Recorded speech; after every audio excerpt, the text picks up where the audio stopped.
நமஸ்தே குட்டீஸ், நம்மளோட குட்டி ஹிந்தி லேர்னர் சேனலில் நம்ம கொஸ்டின் ஆன்சர்ஸ் ஃபார் பிகினர்ஸ் அப்படின்ட்டு பிளேலிஸ்ட்டில் வீடியோஸ் அப்லோட் பண்ணியிருக்கோம். இது 5th பிளேலிஸ்ட்டு. இதில் 10th வீடியோ. இதில் என்னென்ன கொஸ்டின்ஸ் இருக்குது அப்படின்னு பார்க்கலாம். ஓகே, இப்போ இன்றைக்கி வீடியோ பாருங்கள். இந்த வீடியோ நேற்று வீடியோவோட தொடர்ச்சி தான்.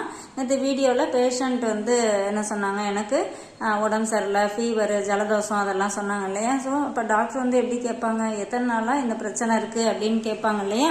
அந்த கொஸ்டின் தான் இங்கே இருக்குது. கித்தனை தினம் சே, எத்தனை நாட்களாக, யஹ் பரேஷானிகை, இந்த தொந்தரவு இருக்கு, எத்தனை நாளாக இந்த தொந்தரவு இருக்கு அப்படின்னு கேட்பாங்க இல்லையா. அதே தான் கித்தனை தினம் சே யஹ் பரேஷானிகை. பரேஷானி அப்படின்னா தொந்தரவு. இப்போ நம்ம யாராவது நம்மளை டிஸ்டர்ப் பண்ணாங்க, தொந்தரவு பண்ணுறாங்கன்னு வச்சுக்கோங்களேன். தொந்தரவு பண்ணாத அப்படின்னு நம்ம சொல்லணும்னா பரேஷான் மத்கரோ அப்படின்னு சொல்லலாம். பரேஷான் அப்படின்னா நம்மளை அந்த டிஸ்டர்ப் பண்ணுறாங்க இல்லையா, அந்த இதுக்கு தான் தொந்தரவு. அதுக்கு ஹிந்தியில் பரேஷான். கித்தனை தினம் சே யஹ் பரேஷானிகை, எத்தனை நாட்களாக இந்த தொந்தரவு இருக்கிறது. பேச்சு வழக்கில் எத்தனை நாளாக இந்த பிரச்சனை இருக்கு அப்படின்னு கேட்போம் இல்லையா. அதே தான் சிர்ஃப் கல் சே. ஷிர்ஃப் அப்படின்னா சிர்ஃப் அப்படிங்கும்போது அது ஒன்லி, மட்டும் அப்படிங்கிற மீனிங்கில் வரும். இப்போ சிர்ஃப் கல் சே, நேற்றிலிருந்து தான். அந்த நேற்றிலிருந்து தான் அப்படின்னு சொல்கிறோம் இல்லையா, அதுக்கு இங்கே சிர்ஃப் வருது. ஓகேவா. தோ தினோ சே, 2 நாட்களாக.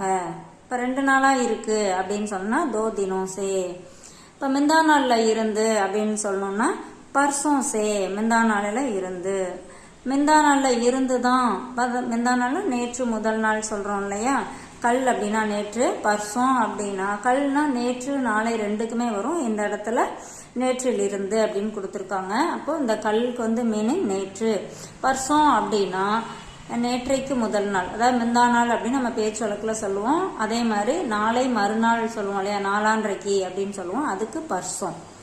நேற்றைக்கு முதல் நாள், நாளை மறுநாள் ரெண்டுக்கும் பர்சோம் அப்படின்னு வரும். சிர்ஃப் பர்சோம் சே அப்படின்னா மிந்தா நாளில் இருந்துதான் அப்படிங்கிற மாதிரி சொல்லலாம். இந்த இடத்துல நமக்கு என்ன ஆன்சர் வேணுமோ அதை இங்கே ஃபில் பண்ணிக்கலாம். அடுத்தது ஷரீர் பர் தர்த் ஹைனா. ஷரீர் அப்படின்னா உடம்பு. ஷரீர் பர் உடம்பில், தர்த் ஹை ந வலி இருக்கிறதா, உடம்பில் வலி இருக்கிறதா அப்படின்னு சொல்லி கொஸ்டின் கேட்குறாங்க. இப்போ உடம்பு சரியில்லைன்னா உடம்புலாம் வலிக்குதுங்களா அப்படின்னு சொல்லி கேட்பாங்க இல்லையா, அதே கொஸ்டின் தான். ஆமா, ஹரேக் அங் துக் ரஹா ஹை. ஹரேக் அங், அங்குனா பார்ட். நம்ம இப்போ உடம்பு பகுதி அங் அப்படின்னு சொன்னோம்னா நம்ம உடம்பு பகுதி. ஹரேக் அங் அப்படின்னா ஒவ்வொரு பகுதியும். துக் ரஹாகை வலித்து கொண்டு இருக்கிறது. துக் ரஹாகை வலித்து கொண்டு இருக்கிறது. தர்த் அப்படின்னாலும் பெயின், துக் அப்படின்னாலும் பெயின். துக்னா அந்த கஷ்டப்படுறது.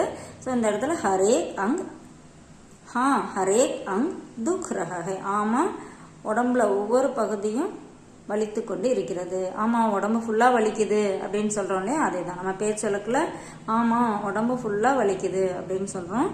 ஹரேக் அங் துக் ரஹாகை இந்த மாதிரி சொல்லலாம். இப்ப இல்ல எனக்கு உடம்பெல்லாம் வலி எதுவும் இல்லை அப்படின்னு சொல்லணும்னா நஹி. சரீர் பர் தர்த் நஹி ஹை. இப்ப இந்த கொஸ்டின்ல வர மாதிரி அப்படி சொல்லலாம். நஹி முன்னாடி போட்டுட்டு சரீர் பர் தர்த் நஹி ஹை, உடம்புல எந்த வலியும் இல்லை. சிர்ஃப் ஒன்லி, சிர் மே தர்த் ஹை.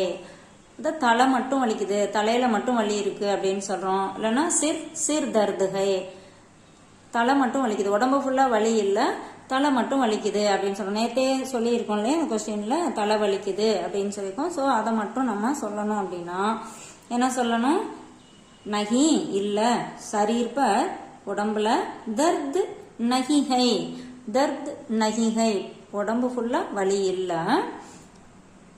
சிர் நம்ம ஒன்லி அப்படின்னா சிர் யூஸ் பண்ண சொல்லியிருக்கோம் இல்லையா மேல கொஸ்டின்லயே. சிர் தர்த் ஹை, தலைவலி மட்டும் இருக்கு. அந்த மாதிரி நம்ம இல்ல இந்த இடத்துல தலைவலிக்கு பதிலாக நம்ம சிர்ஃப் பேட் பர் தர்த் ஹை, வயிற்றுல மட்டும் வலி இருக்கு, பேட் பர் தர்த் ஹை அப்படின்னு சொல்லிக்கலாம். நமக்கு எந்த பார்ட் வலிக்குதோ அதை மட்டும் இந்த இடத்துல சொல்லணும்னா அப்படி சொல்லிக்கலாம். இல்லை உடம்பு ஃபுல்லா வலி இருக்கு அப்படின்னா ஹரேக் அங் துக் ரஹா ஹை இந்த மாதிரி சொல்லிக்கலாம். நம்ம கொஸ்டின் ஆன்சர் எல்லாமே நமக்கு எப்படி வேணுமோ அந்த மாதிரி மாற்றி நம்ம பேசி பார்த்தோம்னா லாங்குவேஜ் ஈஸியாக கற்றுக்கலாம். எந்த லாங்குவேஜாக இருந்தாலும் நம்ம ப்ராக்டிஸ் எடுத்தால் மட்டும்தான் நம்ம கற்றுக்க முடியும். ட்ரை பண்ணுங்கள். தேங்க்யூ.